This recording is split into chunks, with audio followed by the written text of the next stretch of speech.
మహాత్మా జ్యోతిరావు పూలే 135వ వర్ధంతి సందర్భంగా బాపట్ల జిల్లా చీరాలలో జ్యోతిరావు పూలే కాంస్య విగ్రహానికి శాసనసభ్యులు మద్దులూరి మాలకొండయ్య పూలమాలలు వేసి ఘన నివాళులు అర్పించారు.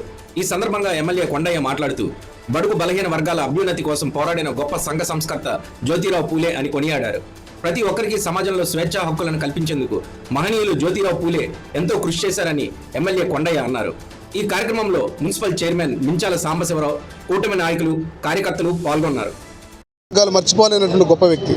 ఏంటి చేసిన విషయం అంటే అస్పృశ్యత, అంటరానితనము, సతీ సహగమనం, వీటన్నిటిలో కూడా ఆయన పోరాటం నిరంతరం కొనసాగింది. అదే కాకుండా విద్యా విధానంలో వాళ్ళు ముందు వరుసలో ఉండి చేసిందే కాకుండా వాళ్ళ భార్య సావిత్రిబాయి పూలేని స్త్రీ విద్య పట్ల ఆసక్తి కల్పించి ఆమెతో స్త్రీలకు విద్య చెప్పించే విధంగా తీసుకురావడం జరిగింది. నాడు పురుషులే లేదు, మరి స్త్రీలకు విద్యను కూడా తీసుకురావడం జరిగింది. అదే కాకుండా వీళ్ళిద్దరూ కలిసి ఒక బాలికల పాఠశాలను కూడా పెట్టారు.